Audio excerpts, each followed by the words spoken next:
Assalamualaikum warahmatullahi wabarakatuh.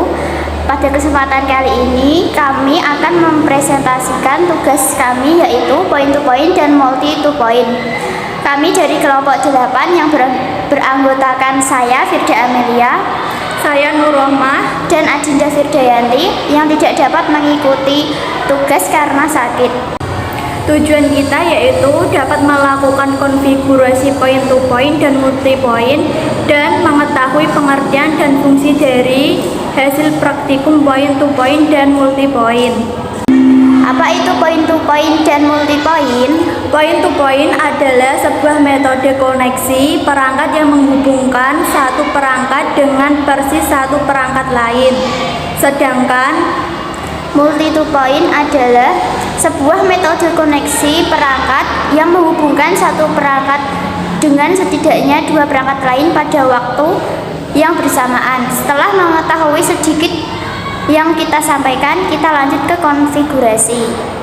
Yang pertama yaitu langkah point to point pada bagian pemancar. Pertama, buka winbox, lalu isi IP address pada ether 2, diisi 192.168.1.size24, 91 diisi 10.10.10.7 size 24.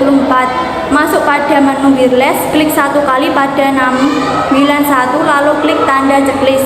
Jika sudah, klik dua kali pada 691. Untuk mode diisi bridge dan SSD diisi bebas. Dalam praktikum kali ini kelompok 8 menggunakan nama keong. 3. Untuk DHCP client diisi ether 1. 4. DHCP server plus DHCP setup diisi WLAN 1. Klik next sampai selesai. Lakukan juga pada ether 2. 5. Masuk ke menu firewall plus net diisi out interface ether 1. Untuk activation adalah masquerade. 6. Pada routers isi gateway ether 2 dan WLAN 1. Bagian penerima. 1. Isi IP address pada ether 1 192.168.8.2/24. 2. Di menu wireless, klik satu kali pada WLAN 1 lalu klik tanda checklist. Jika sudah, klik dua kali pada WLAN 1 tadi. Mode diisi station. Untuk SSID tidak perlu diisi. Langsung klik scan lalu start. Cari nama jaringan keong sesuai SSID komputer 1 yang merupakan pemancar. Klik satu kali lalu klik connect. 3. DHCP client. Diisi WLAN 1, apply lalu OK. Jika sudah, tinggal menunggu status menjadi bound. 4. DHCP server. DHCP setup diisi ether 1. Klik next sampai selesai. 5. Firewall NAT diisi WLAN 1, apply lalu OK. 6. Gateway IP routers diisi WLAN 1.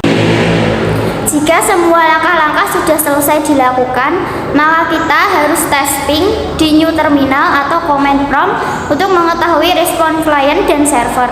Lebih simpelnya adalah untuk mengetahui apakah komputer sudah terhubung dengan komputer klien atau belum. Untuk multi point, di bagian pemancar saat mengisi di bagian wireless, mode harus diisi dengan IP bridge. Kemudian di bagian penerima hanya satu komputer yang disetting, walaupun di satu router ada dua komputer yang tersambung. Settingannya sama seperti tadi, tapi ditambahkan pada bagian IP address ether 2 dan DHCP server setup, pilih ether 2 kemudian next sampai selesai. Oke semuanya, jadi inilah presentasi yang kami sampaikan. Apabila ada kesalahan atau salah kata, kami minta maaf. Wassalamualaikum warahmatullahi wabarakatuh.